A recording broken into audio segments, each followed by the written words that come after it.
All right, how's it going? Welcome back to another video here in the series on group theory.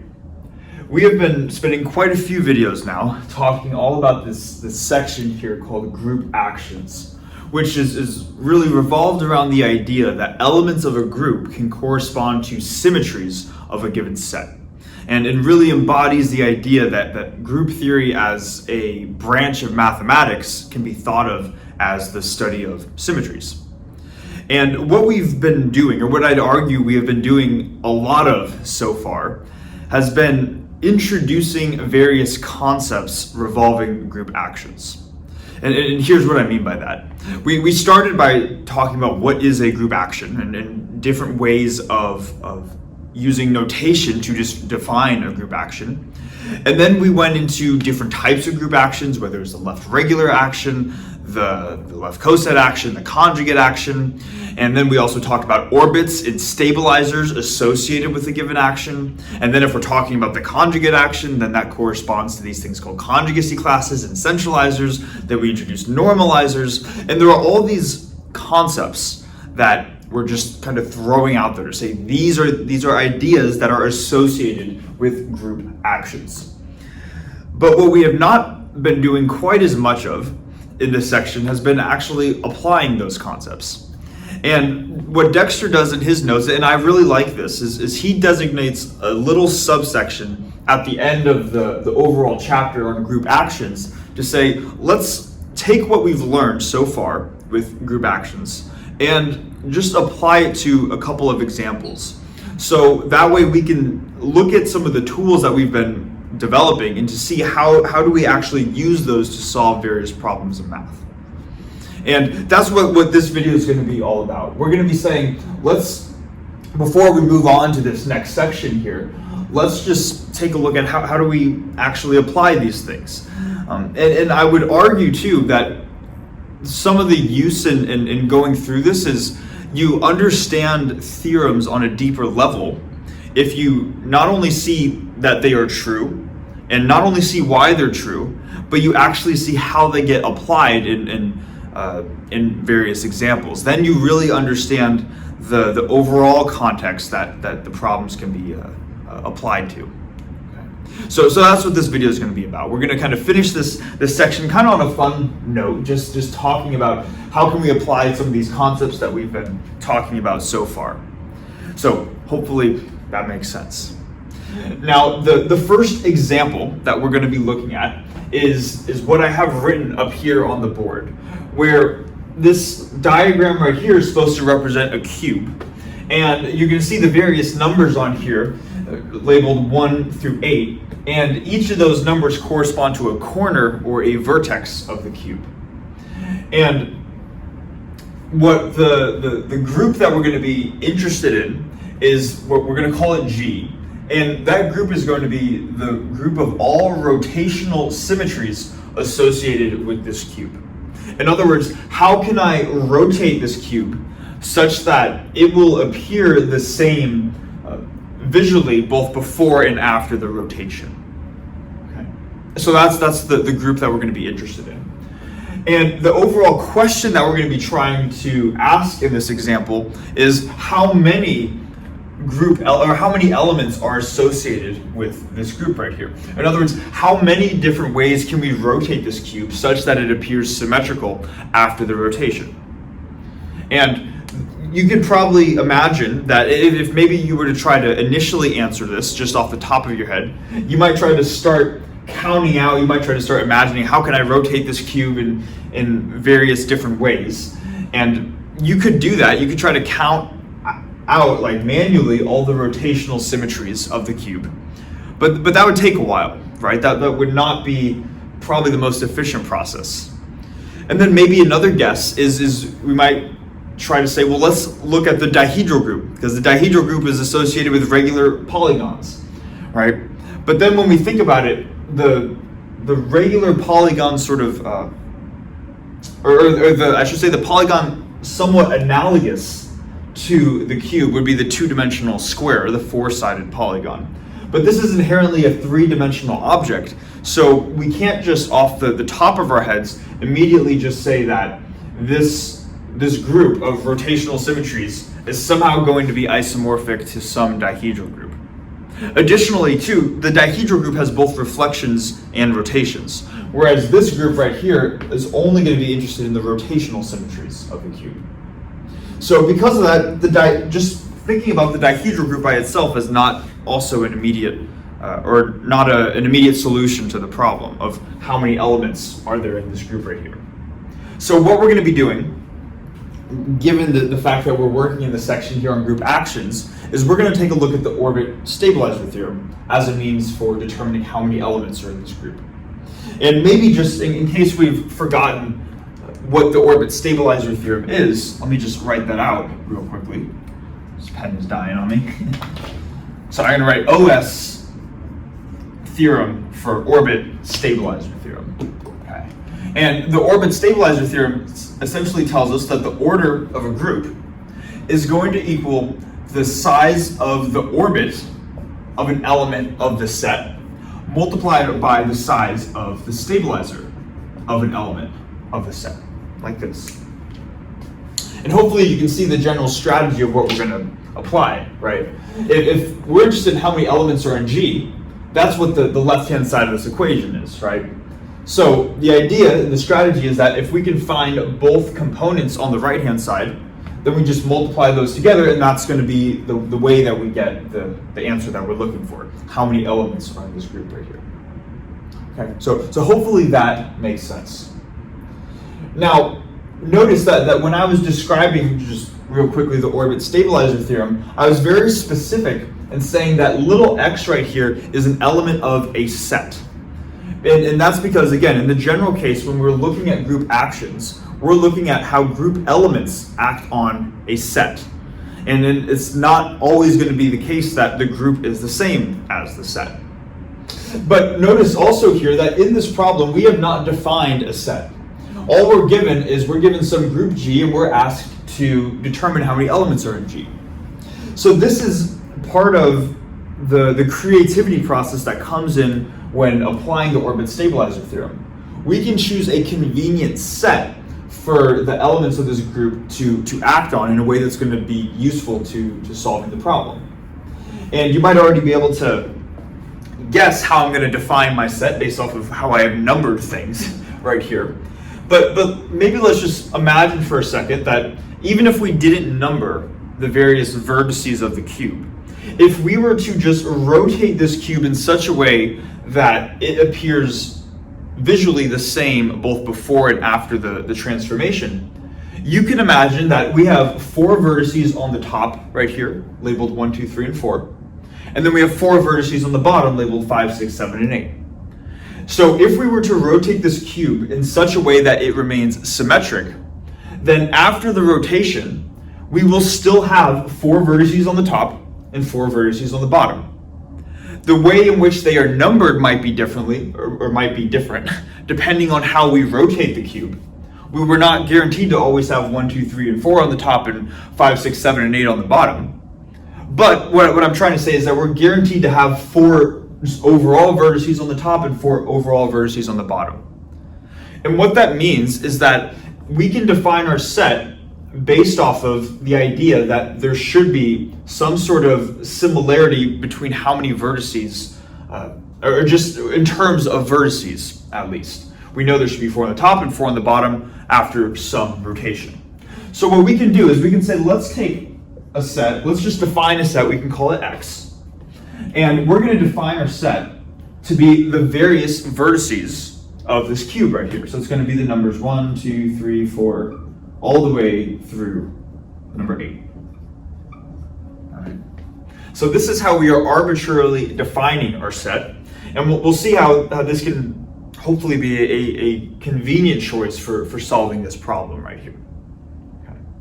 But that's the first step, just defining this arbitrary set that we want the group elements to act on. All right.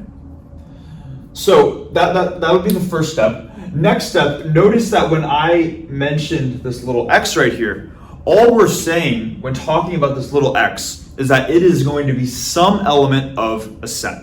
In other words, it is just going to be one of these various 8 elements, one of the various corners on the cube. But it doesn't matter which corner we choose. There's no other restrictions or requirements on the element little x. In other words, that tells me that, and this is part of why the orbit stabilizer theorem is so powerful, is I can choose whatever corner I want. And as long as I find the orbit of that corner and the stabilizer of that corresponding corner, then I will have my answer. So what we can do is we can just choose an arbitrary corner as long as little x is in this set right here. And maybe it doesn't matter which corner we choose, but maybe let's just choose this upper corner right here corresponding to vertex 1. What we would need to do is we would need to find the size of the orbit of 1 and the size of the stabilizer of 1. So let's go through doing that. There are two pieces to that, right? The orbit and the stabilizer. And maybe let's just start with the orbit of 1. Let's ask ourselves, what does it mean to talk about the orbit of 1?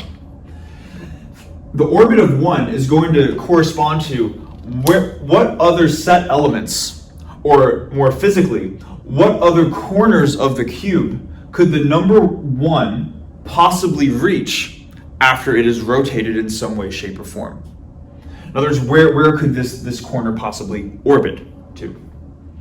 And maybe just thinking off the top of our head, we know that this group G has an identity element, and that would be as if we just didn't rotate the cube at all. We just left it as it is. And if we were to apply the identity element, we would see that 1 would just stay in its original spot. 1 would stay at number 1. So we know that because the identity element exists, that the vertex 1 needs to belong in the orbit of 1. Let's keep going though, because that's the kind of the trivial example, right? We can also imagine that we were to take this cube and we were to rotate it in let's put some dimensions on this just to make it easier to describe. Let's call this X, Y, Z. Let's imagine that we were rotating this in the XY plane. So if we were to rotate this cube by 90 degrees, maybe we'll do this in the counterclockwise direction. If we were to rotate this cube by 90 degrees in the counterclockwise direction, then we would see that 1 would go to 2, 2 would go to 3, 3 would go to 4, and 4 would go to 1. And then same thing with the bottom 4 vertices. So what that tells us is that under that specific rotation, 1 is able to orbit or able to move over to the vertex number 2. So that tells us that 2 is also in the orbit of 1. And then all we need to do to further generalize this is let's just apply that same 90-degree rotation multiple times. If we apply it a single time, 1 goes to 2. But if we apply it twice, it will go from 1 to 2 and then 2 to 3, making 3 a part of the orbit. And applying it once more would tell us that 3 would then go to 4, so 4 is also in the orbit of 1. So from this rotation alone, a 90 degrees counterclockwise rotation in the XY plane, we see that the top 4 vertices can be reached by this vertex right here. But let's keep going because we haven't been able to touch these bottom 4 vertices. We want to ask ourselves, can we even do that, right? And my answer to that is, well, yes, we can. And then let's see how we can do that. Rather than thinking of a rotation in the XY plane now, let's look at a rotation in the XZ plane. So the plane that looks kind of like this. So hopefully we can see that, right? And maybe we'll have the rotation be 90 degrees going this way. So when we do this, hopefully we can see this. You can imagine 6 rotating up to 2, 2 rotating over to 1, 1 rotating down to 5, and 5 rotating over to 6. If we do that, under that rotation by 90 degrees, 1 rotates down to 5, which tells us that 5 is also an element of the orbit of 1. Okay. Hopefully we can see that, and I wish I had a cube to literally show that, but hopefully we can visualize the rotation in our heads. Now, so far we have the first 5 numbers, but then we want to ask, what about 6, 7, and 8? And to that, I would say let's remind ourselves about one of the properties of a group. One of the properties of a group is that a group is closed. So if we were to take any two elements of a group, or in this case, any two rotations of a cube, and apply them consecutively, or one after another, that should equal some other element or some other rotation of the cube. So now let's just imagine taking multiple transformations together, and we know that that will equal some other rotation of the cube. The first rotation that we're going to make is going to be in the xz plane, moving 1 down to 5. So after that first rotation, now 1 is located in this spot. Then the second rotation that we're going to perform is going to be the rotation, that's this guy right here in the xy plane. Because once it's here, then we could perform the 90 degrees counterclockwise rotation that would bring, if this is where 1 is now, 1 could go over to here after one of these rotations. It could go over to 7 after 2 of these rotations, and it could go over to 8 after 3 of these rotations. So what we see is that by taking a composition of rotations, we are able to reach the remaining 3 elements of the set. So it turns out that the orbit of 1, and really the orbit of any corner on the cube, is going to be all 8 elements of the overall set X. So the orbit of 1, because it's literally the same, happens to equal X. So that would kind of be one of the first steps, right? Or well, I guess we're interested in finding the size of the orbit of X. And then we just say, well, how big is this set? Well, there are 8 elements in it. So then we know that the orbit of 1, or the size of the orbit of 1 is 8. Hopefully that makes sense. And that would be the first piece to our puzzle in finding out how many symmetries there are, or how many elements there are in this group G right here. But now we still need the other part of it, right? We need to find the size of the stabilizer of 1. So let's write that out down below. I want to find the size of the stabilizer of 1. Now let's just remind ourselves what it means to be an element of a stabilizer. Unlike elements of an orbit, which are inherently set elements, elements of a stabilizer are inherently going to be group elements. And what type of group elements are these? These are going to be group elements that keep whatever element we have, or keep this number 1, this corner right here, fixed or stable both before and after the rotation. In other words, we're going to ask ourselves, how can we rotate this cube such that this corner does not move under that rotation? And whatever elements satisfy that property, they would belong to the stabilizer of 1. We can come up with an immediate, almost trivial example, which is just the identity rotation, right? And hopefully that makes sense, right? With the identity rotation, none of the vertices are going to move. So of course 1 is going to stay fixed or stable under a rotation of not rotating the thing, right? So we know the identity element belongs to the stabilizer. Then it's just a matter of asking, well, are there any other rotations that do this? And to see how this works, what I'm going to do is I'm going to try to draw a line, and hopefully we can see this, but I'm going to try to draw a line connecting this vertex right here to the vertex number 7 right here. And if I do that, let's see if I can draw it out like that. Okay, not too bad. Just move the number 7 over. And maybe this line extends like this, and extends like this. And this line that we've drawn right here, we're going to choose this to be our axis of rotation, which means that we're going to rotate about this line. We're going to rotate the cube about this line. And you can imagine that if we rotate the cube about this line, no matter what the rotation angle is, no matter how much we rotate the cube, we immediately know that 2 vertices are always going to remain fixed. The number 1 is going to remain fixed, and so is the number 7. They act as like the fixed points, the points that are stable, that determine the axis of rotation. So in other words, any rotations about this axis that cause this cube to be symmetric must be elements of the stabilizer of the vertex 1. Now, to understand how many elements there are. Admittedly, this can be a bit confusing. And I wish I had a better example of a cube, like a Rubik's Cube, but I have sort of a port for my iPhone right here, which is probably the closest thing that I have to a cube. And I don't know how well we can see this right here, but I'm going to do my best to try to show this. I don't know how zoomed in this is going to be. But let's suppose, I'm doing this on the fly here, let's suppose that this corner, hopefully we can see this corner is going to be the number 1, the vertex 1. So it would be this guy right here. And then the opposite corner is going to be this dot right here. This would be the number 7. So what I'm going to do is I'm going to take my fingers and almost connect them by a line. And this line going from this finger to this finger is the same line that I drew out right here.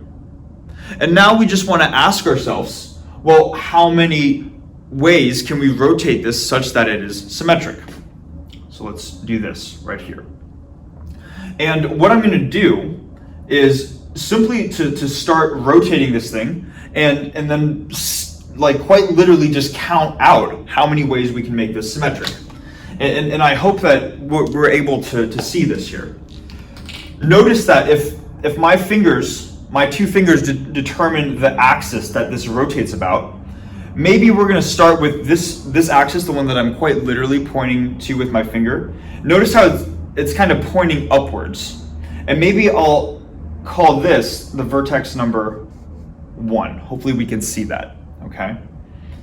Now, if I were to rotate about this axis determined by my 2 fingers, I could start to rotate it like this. And now I'm rotating it about the axis. And notice once I go from the number 1 and I go over to here, now I have a new point. But notice that this new point seems to be kind of pointing down. Whereas the number 1, as hopefully we can see right here, the number 1 was sort of pointing up in the outwards direction. If I rotate it here, this vertex that I'm pointing out with my fingers is rotating down. So because even though I've rotated it, up until this point, it would not be a symmetry because visually it looks different than before I rotated it at all. Remember, it started like this. It started with the outwards corner pointing up. You rotate it a little bit, now the outwards corner is pointing down. So we have to keep on rotating this, and we're going to keep rotating until we get to the next corner that's pointing outwards up. And maybe this corner we can call number 2. Let me do this real quick. Number 2, okay? Hopefully we see that. This is the next vertex that is pointing up. And maybe even if we don't know how much that rotation is, the rotation that started at 1 and moved over to 2, let's just call that rotation the rotation about this axis going from point 1 over to point 2. Let's call that rotation R, because it seems like that is a rotation that leaves the cube symmetric. It leaves it in the starting position where the outward vertex is pointing up. Go from here, and then the same outwards vertex is pointing up. Let's keep rotating it now. If we were to keep rotating about this axis, now the next vertex that is outwards the most is pointing down. Right? Hopefully you see that. This vertex is pointing down, so we'd have to keep rotating until we get to this vertex right here, which is pointing outwards and up. So we can call this number 3. This is again real sloppy, but 3. So maybe 3, if going from 1 to 2 was a rotation by R, then going from 1 to 3 would just be 2 factors of this rotation by R. It would give us R squared. So far there are going to be 3 elements in the stabilizer. And now let's keep rotating this thing until we get back to 1, because 1 was our starting point, right? So if we were to keep rotating this, we keep on rotating, and now this is the outwards most vertex, but it's kind of pointing radially down, which is not our starting point.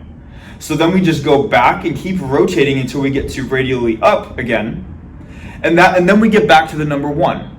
And if we remember, number 1 was our starting point. This corresponded to a rotation by 0 degrees, or the identity element, if we started by not rotating it right here. So what we see is that, and hopefully we can see this. If not, I'd recommend doing this with an actual cube by yourself. Hopefully we get the idea. Is that we have the identity rotation, a single rotation to get us from that number 1 to the number 2. Apply that rotation again to get us from the number 2 to the number 3. And after we get to the number 3, we cycled back to the number 1. So the group elements close off after those 3 rotations.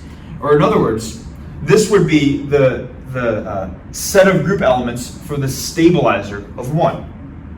And then all we have to do is we say, okay, well, how many elements are in the stabilizer of 1? Put some absolute magnitudes, signs around that.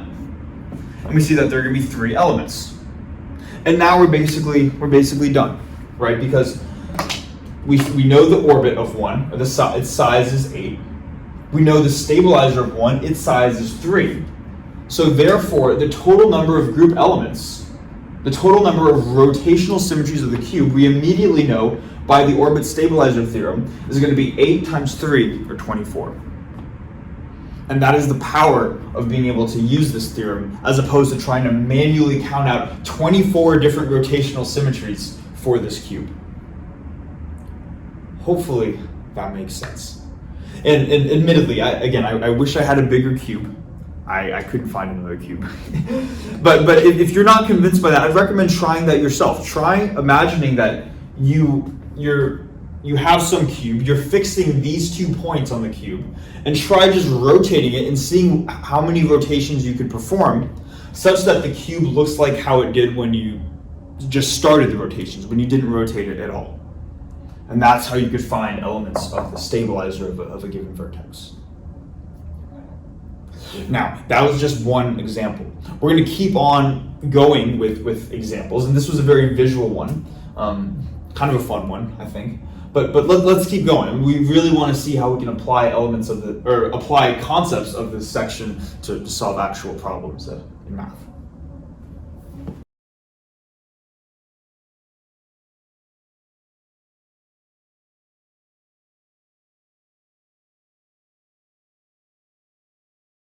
Okay, so on to the next example right here.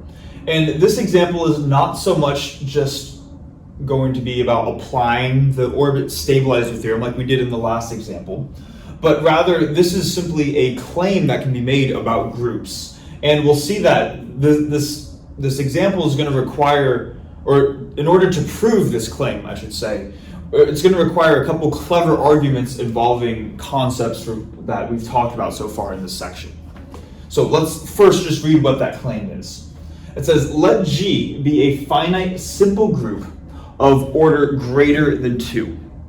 And additionally, let's denote a subgroup of G. We're going to call it H. And the index of this subgroup H right here is not equal to 1. In the case where that is true, then we can make a certain claim about the size or the order of the overall group. We in turn know that the overall order of the group has to be less than or equal to n factorial divided by 2. So with this, it seems oddly specific, but you can just imagine that whenever we're working with a finite simple group, and maybe let's just quickly remind ourselves what that means in the first place. Finite group means we have a finite number of elements. A simple group means that it only has 2 normal subgroups. And those normal subgroups are just going to be the trivial ones. So we already know that the group only containing the identity element is a normal subgroup of G. And we also know that the group itself, G, is a normal subgroup of G. These 2 subgroups are always going to be normal subgroups of any group. But in the case where G is simple, then these are the only 2 normal subgroups. There are no other more non-trivial normal subgroups. Okay. So whenever we have a group that has this property right here, and order greater than C2, that's talking about the case where G is, the group in question is not just the identity element and is not just the cyclic group C2. So we're not really even, this constraint isn't saying too much either. All we're saying here is that G is not the identity element and it's not isomorphic to C2. All right? So its some larger group has a subgroup H, and H has an index of n not equal to 1. Let's think about what that means. Whenever we talk about the index of a subgroup, if we remember, conceptually, the index represents how many left cosets of this subgroup there are in the overall group. If we remember, the left cosets partition a group, so it's like how many ways can we cut up or slice up the overall group into cosets of H. And if it's not 1, meaning there's not a single left coset associated with G, that means there must be multiple or more than 1 left cosets of H in G. So in other words, this would tell us that n has to be greater than 1. Okay? So that's kind of the starting condition. And what we can do to start off, because we're talking about group actions right here, is we can think of an action kind of related to some of the concepts we're talking about. Whenever we talk about an index, that refers to the number of left cosets. And then we ask ourselves, what action have we talked about that is associated with number of left cosets? Well, that's the left coset action, right? And maybe I will write that over here, that the left coset action, which is when a group element, G, acts on a left coset, AH, and produces, let's give myself a little more room, left coset action. That's when G acts on the left coset AH and produces the quantity GA times H. So when a group acts on itself, like this. This is the specifics of the left coset action. Okay. Now, what we should keep in mind is that whenever we have any sort of action at all, we know that by definition of a group action, we're going to have a homomorphism, which we can call phi, that takes in G and spits out elements from sim of X. But in this case, if we think of X, the set, as the set that contains all of the left cosets, all we'd have to do is to ask ourselves, well, how many, if X is the number of left cosets, we automatically know how many left cosets there are because it's specified that the number of left cosets is n. We don't know the specific value of n. We know it's greater than 1, but we do know we can arbitrarily call it n. So rather than writing out sim of X, we know that if X has n elements, we can replace sim of X simply with the symmetric group S sub n, like this. Okay. This is going to be true whenever we have any group action, whether it's the left coset action, conjugate action, whatever. This is the definition of a group action, right? Where phi is a homomorphism. Now, what I would like to do, we'll see that this is going to get split into 2 parts. The first part is we're going to show that G has to be less than or equal to n factorial, and then the second part of it is going to show why there's the 1/2 factor involved. Okay. But in order to start by just showing that the order of G has to be less than or equal to n factorial, let's suppose for a second that the index of n is equal to 1. Just for a second. And then we'll see what that implies. Okay. So if n is equal to 1, that tells us that there is 1 left coset in G. And if the left cosets partition G, that means that singular left coset is the entire group G in itself, right? Or in other words, if the index n is equal to 1, rather than saying that phi is a homomorphism from G to Sn, if n is equal to 1, we just replace Sn with S1. And what's the group S1? Well, Sn has n factorial elements, so S1 has 1 factorial or 1 element, right? And then, what is the group that has 1 element? Well, that's just the group that has only the identity element. Maybe let me specify what we're doing here. This is if the index is 1, right? It's not, but we're assuming it is for now. So if n is equal to 1, then we have a homomorphism from G into E, And then what does that tell us? That tells us that whatever this function phi is, it's going to take an arbitrary group element and it has to map it to the identity. Another way of describing these elements is that these are elements in the kernel of G, right? Because elements in the kernel of a function are domain elements which map to the identity in the codomain. But if the identity is the entire codomain, then every element in the domain has to map to the identity. Or in other words, if this is true, then we know that the kernel of phi, the group elements which map to the identity, are all the group elements in G. So the kernel of phi is equal to the entirety of G. Hopefully that makes sense, right? Going from here to here. Let's make one more step. We've already established in this section that the kernel of phi is a normal subgroup of G. Actually, I think we established that in the previous section when talking about the isomorphism theorem, right? Regardless, though, we know that the kernel of phi must be a normal subgroup of G. So now putting the pieces together, if the index is 1, that tells us that the kernel of phi is G. Or in other words, that would tell us that G is a normal subgroup of G. Okay? I might be saying, okay, I'm following, right? But all of that was predicated on n equaling 1. But we're provided that n is not equal to 1, so none of this is going to apply to our problem. And we might be like, well, why did we do this? Well, the reason why we did this is that if n equals 1, then G is the normal subgroup of G. But if n is not equal to 1, this is not the case that we're going to reach. And we know that because G is simple, it's only going to have one of two normal subgroups. The case where the normal subgroup in question is G itself, that's when n equals 1. So the only remaining possibility if n is not equal to 1 is when E is the normal subgroup of G. Hopefully we see that logic right there. So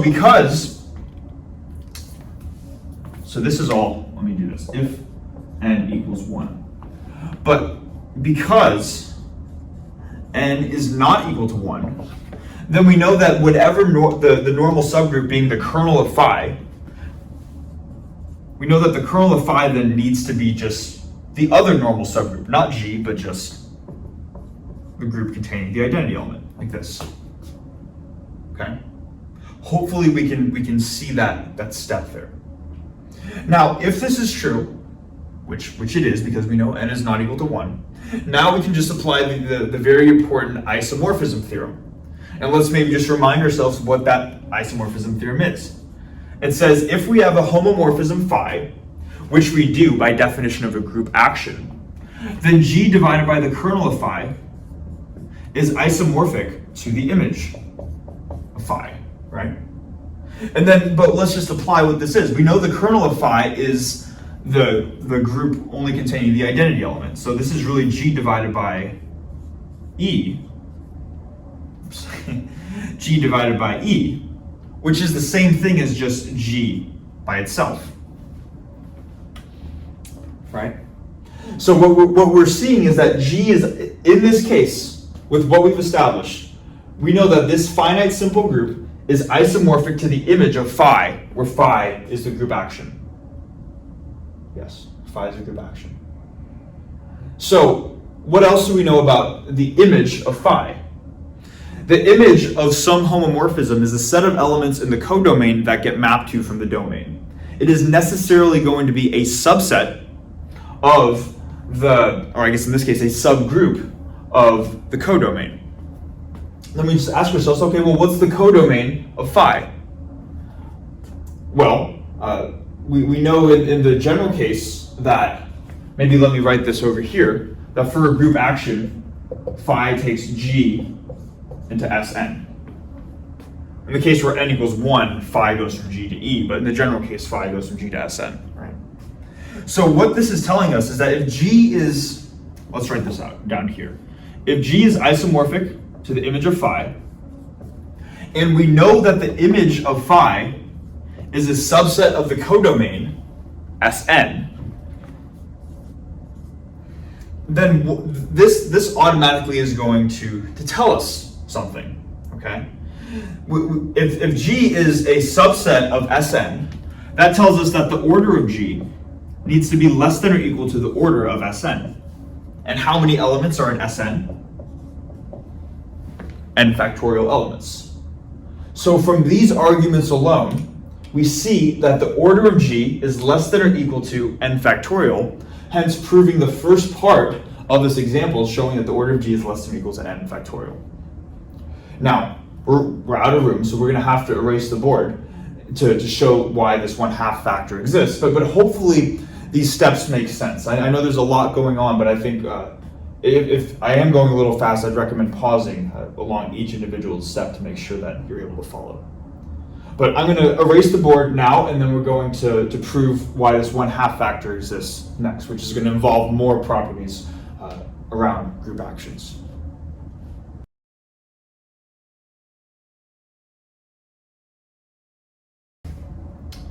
Okay, on to the second half of this proof.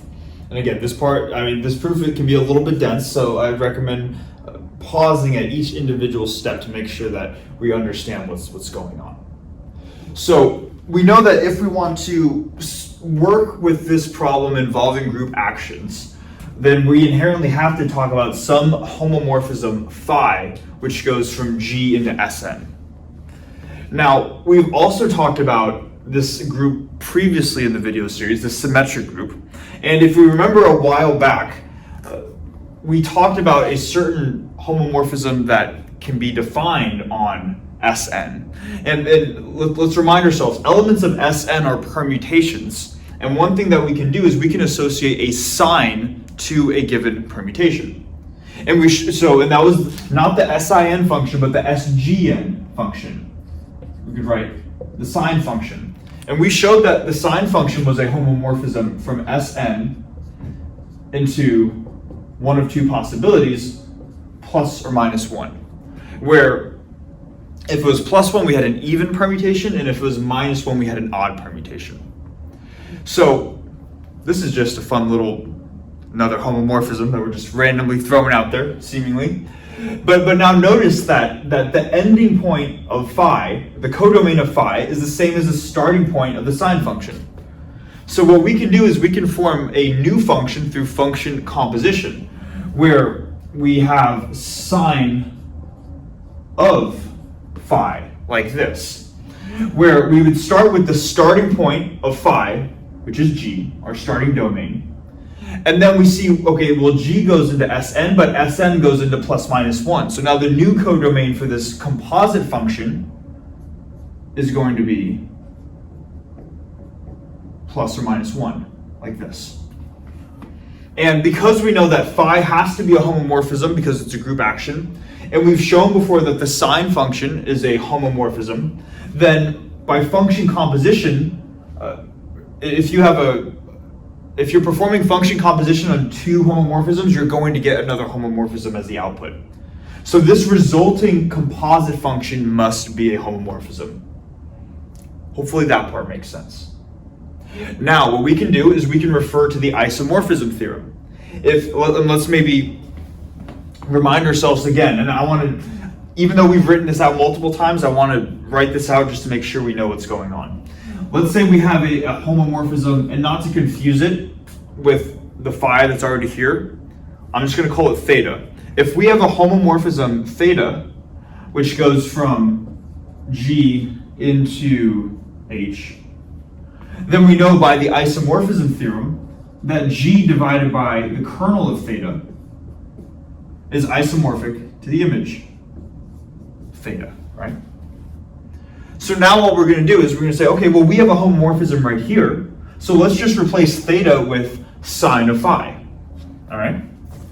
So let's do that. Rather than having this guy theta here, let's just rewrite that, but now we're going to have G divided by the kernel of this guy, the kernel of sine of phi, like this, needs to be isomorphic to the image of sine of phi. Right? So we see that we're using this isomorphism theorem quite a bit here, right? And this is kind of interesting too, because we know also from the isomorphism theorem, just another result, the kernel of this function needs to be a normal subgroup of the domain. That comes from the isomorphism theorem. Let's write that out. We know that the kernel of sine of phi needs to be a normal subgroup of the domain G. But what do we know about our domain G? Well, we know that G is a simple group. So G only has two possible normal subgroups. It's just the identity element or the group itself. So this tells us that let's write out what that means then. That the kernel of this composite function, sine of phi, needs to equal one of two possibilities. It's either going to be the identity element or it's the overall group by itself. Okay? So we're just going step by step by step here.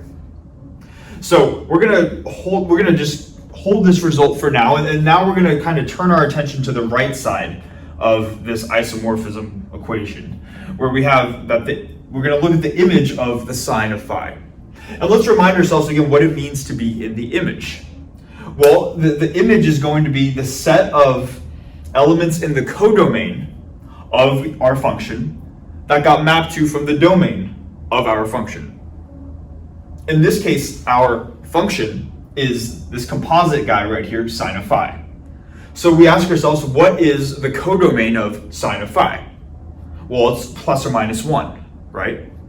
So what that tells us is that the image, the possible values that it could get mapped to, are either going to be plus 1 or minus 1. And we know that because plus 1 is the identity element in this, this group right here. And we know that the identity maps to the identity. So we know that there has to be some element that maps to plus 1. The question is just, is there an element that maps to minus 1? And we don't know right now. But what I'm trying to say is that because the image of this composite function, because its codomain is so small, we can immediately state something. We know that the size of the image, the size of the image of sine of phi needs to equal either one element, being plus 1, or it needs to equal two elements, in the case where elements from G map to both plus 1 and minus 1. But it's only going to be one of those two possibilities. The size of the right-hand side right here is either going to be 1 or it's going to be 2. Okay? And that's going to be something important to think about. So let's apply this now to the isomorphism theorem. Right now we have an isomorphism between two groups. If these two groups are isomorphic, they need to have the same number of elements. That makes sense, right? If two groups are the same, they should have the same number of elements. So what I'm going to say is that the order of G divided by kernel of sine of phi, order of this quotient group, needs to equal the order of the image of sine of phi, like this. Okay? Hopefully we're seeing, all we're doing is we're taking the isomorphism theorem, which is this line, and just applying, just saying if these two groups are the same, the number of elements in the same group should be the same. That's going to this line right here. Now let's take another step. This is a fact that we may or may not remember from talking about the isomorphism theorem and just quotient groups in general. But one reason why we're able to call groups quotient groups is because let's just suppose I have a group G and a normal subgroup K. Then the order of this quotient group is going to be the order of G divided by the order of K. That's simply a result that is true when talking about quotient groups. So I'm going to use this and apply it to this equation that we have right here. On this left-hand side of the equation, we have the order of a quotient group, G divided by the kernel of the composite function. Let's just rewrite this now so that it is the order of G, let's do this here, the order of G divided by the order of the kernel of the composite function, like this. Okay? Hopefully we see what we did there, right? And now this is where we can start to piece things together. We got a lot of different pieces going on, and it's all going to start meshing together. And it's really cool seeing how all the pieces kind of just fall into place. So if we know that the right-hand side, the order of the image of this guy right here is 1 or 2, the maximum value that the right-hand side could be is 2, right? That is the larger of the 2 possible values on the right-hand side. So let's maybe write that. I'm going to just say that the maximum value for the right-hand side is going to be 2. Okay. Let's keep that in mind here.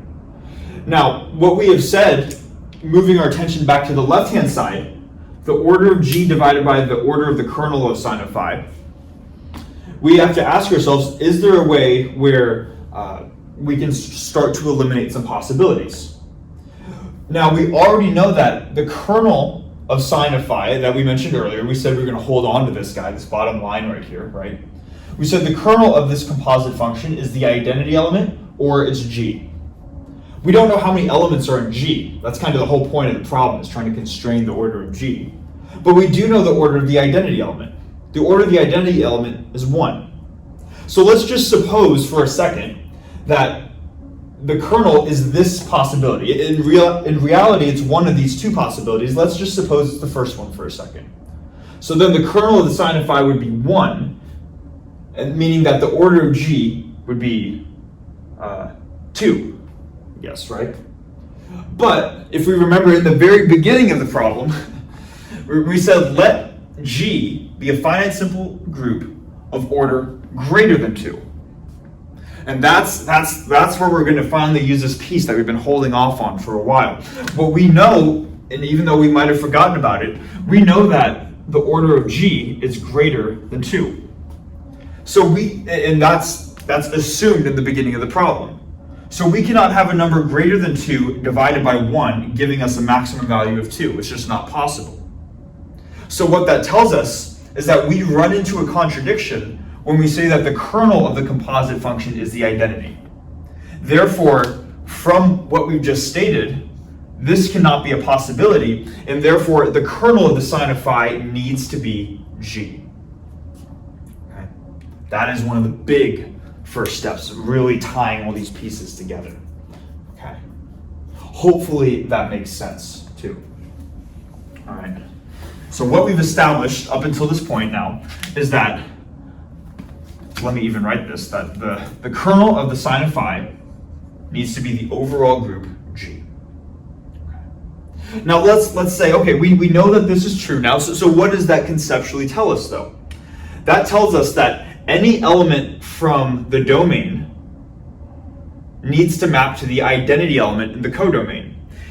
If the kernel is the entire domain, that means that for whatever g I have, in other words, if I have sine of phi of any group element little g, regardless of what g it is, it needs to equal the identity in the codomain. It needs to equal +1. Okay. That's what it means for the kernel of this composite function to be the entire group.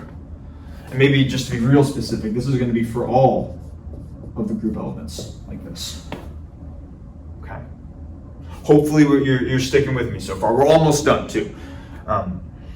Now, what I'd like to do to kind of finish this out and to really get to this result that we're trying to show with this extra little half factor is to maybe just like put some notation or establish some notation as to what's going on here. Okay. So let's say that we have, let's now just kind of take a step back, look at our homomorphism, our original group action phi. Phi will take in an element from G, and maybe let's do this right here. So let's say we have an element from our domain G, and we can call it little g. And when phi acts on little g, it brings it to an element of the codomain Sn. Elements of Sn are permutations, and maybe we can call that permutation sigma. That would be an instance of applying the function phi, right? But now what I want to do is I want to say, well, let's replace phi of g, which is what we have right here in parentheses, and we're just replace it with sigma. So rather than having sine of phi of g, I'm just going to have sine of sine of sigma equals, not plus minus, purely plus 1. And more importantly, I know that whatever permutation I have right here, this is an arbitrary permutation that has to map to plus 1. And the reason why is because G was an arbitrary group member that ended up mapping to plus 1. So what we're seeing is that going from G to Sn and then Sn to plus or minus 1, the only elements that are getting mapped into Sn in the first place, that are getting mapped into this middle group, are going to be elements that have an even sign, right? That map to plus 1 right here. And there is a certain name to denote a group of only the even permutations. And we mentioned this once a while back, but let's definitely remind ourselves of what this is called. The symmetric group is going to be the set of all permutations on a set of n elements. And then there's this thing known as the alternating group, which is the set of even permutations on a set of n elements. So what we're seeing here is that whatever the permutation is, it actually needs to belong. I mean, sigma really belongs to Sn, or sigma technically belongs to Sn, but because we know that sigma has to be even, it belongs to the group of only even permutations, which we denote as A sub n. Okay? Hopefully that makes sense. This is simply saying that sigma has to be an even permutation, which is what we showed right here. Now let's just say, okay, well, what does that mean? What can we say if sigma is an element of A sub n? Now, what we can do is we can say that we're applying the isomorphism theorem multiple times at this point, okay? But we know that, let's see, I want to make sure that I'm not confusing myself within this, because we're applying the isomorphism theorem to signify. I want to now, just hang with me for a second. I want to apply the isomorphism theorem again, but not to the composite function, but just to phi by itself. We can do that because phi is a homomorphism. Anytime you have a homomorphism, you can apply the isomorphism theorem. So because phi is a homomorphism, by the isomorphism theorem, we know that the domain of phi, being G, divided by the kernel of phi, needs to be isomorphic to the image of phi, like this, right?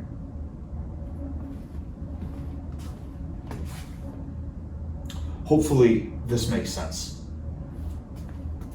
Now, because the image of phi, let's not just, and we're almost done here too. The image of phi, these are going to be the elements in the codomain of phi, the elements in Sn, which got mapped to from G. But what did we just say? Any element in the codomain is guaranteed to be an element of A sub n. An element is going to map to an even permutation. Any group element will map to an even permutation. So what we know, because the image of phi needs to be a subgroup of the codomain, it needs to be a subgroup of S sub n, like this. But if we know that the only elements that get mapped to are even permutations, that tells us that the image of phi is not just a subgroup of S sub n. The image of phi has a stronger restriction on it. The image of phi is a subgroup of A sub n. Because any element we know it has to be even. So then what we can do, and this is where we can make the final step, is that, well actually let me make one more step. We already established in the previous whiteboard that the kernel of phi was just the identity, right? So this is G divided by E, so I can just replace that with G, right? And hopefully that makes sense. If not, we can go back to the previous whiteboard where we explained that. So if G is isomorphic to the image of phi is a subgroup of A sub n, just connect the dots and you say, okay, well then G has to be a subgroup of A sub n. We know that G has to be a subgroup of A sub n. And then we just apply the absolute value signs to both sides of this guy right here. And A sub n, we just ask ourselves how many elements are in A sub n?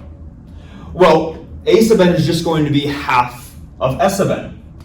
S sub n has n factorial elements. And out of all the permutations in S sub n, half of them are even, half of them are odd.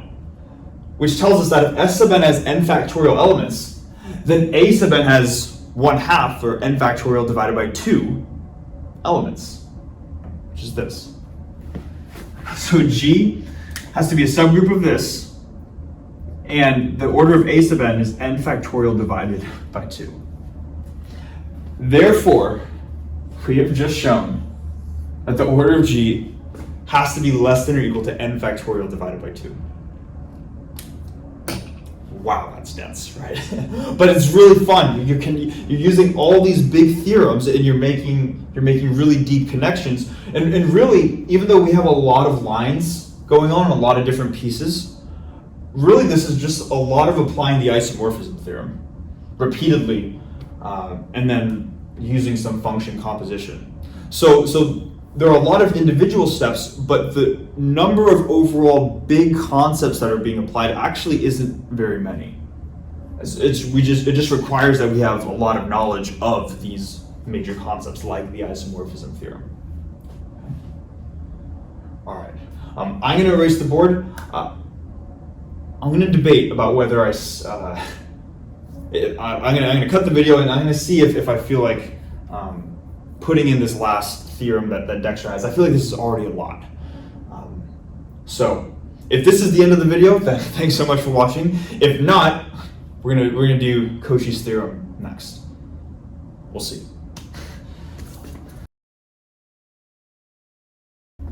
Okay, I've decided that I think the video has gone on long enough, and as interesting as Cauchy's theorem is, I don't want the video to go on too long. I feel like it's already going on very long, and especially that proof is really dense, right?